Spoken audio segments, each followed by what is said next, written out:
ด่านสากลอะไรเมืองสมวยแขวงสะระวันตั้งห่างจากเทศบาลแขวง143กิโลเมตรทิศตะวันออกติดกับเมืองดากาลงแขวงกวงจีสาธารณรัฐสังคมนิยมเวียดนาม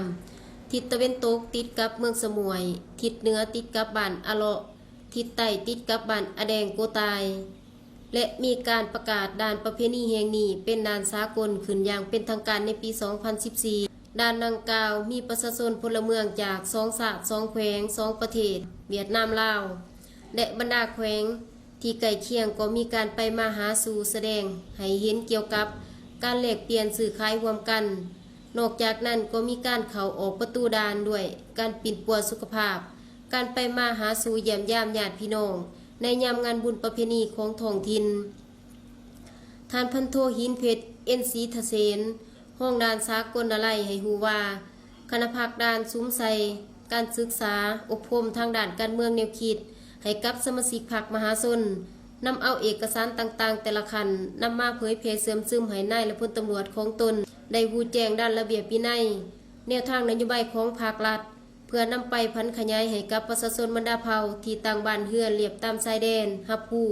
และพร้อมกันจัดตั้งปฏิบัติยุคสูงสติความเป็นเจ้าการของประเทศชาติเป็นเจ้าของเขตนำแดนดินอันครบถ้วนให้มีการเพิ่มทวีเกี่ยวกับการปกปักรักษาเสถียรภาพทางด้านการเมืองสังคมให้มีความสันติในระยะ9 เดือนผ่านมาเจ้าหน้าที่ตำรวจกวดกาคนเข้าออกเมืองสามารถเคลื่อนไหวและจัดตั้งปฏิบัติเกี่ยวกับการกวดกายานพาหนะเข้าออกเมืองทั้งหมด 52,372 คันมีประชาชนเข้าออกเมือง 72,923 คนหญิง 13,751 คนเด็กน้อย379 คนเข้าออกเมืองหลายกว่าหมู่แม่นประชาชนลาวมี 7,144 คนสัญชาติเวียดนาม 64,533 คน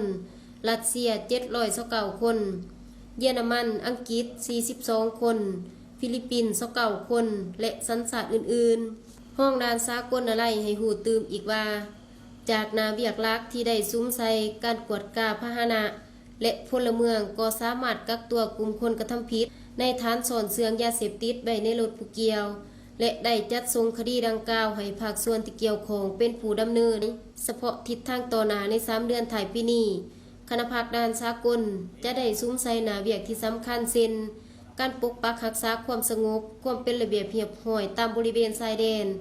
การต้านสกัดกั้นปรากฏการณ์ย่อท่อที่เกี่ยวกับขี้ลักงัดแงะต้านสกัดกั้นกลุ่มมั่วสุมค้าขายสิ่งเสพติดกวดก้าโซคูเวียกนอกเขตโทรคมสื่อสารการสร้างเวียกงานพลาธิการกับทีและบรรดานาเวียกที่เกี่ยวพันต่อเวียกงานคุ้มครองด่านเพิ่มทวีประสานงานร่วมกับเจ้าหน้าที่ตำรวจทหารเวียดนามที่ประจำการอยู่ด่านอยู่เมืองและอยู่แขวงกวงจีเทือเทียนเวได้รับมากผลด้านเวียกงานวิชาเฉพาะของตนเป็นเก่าๆ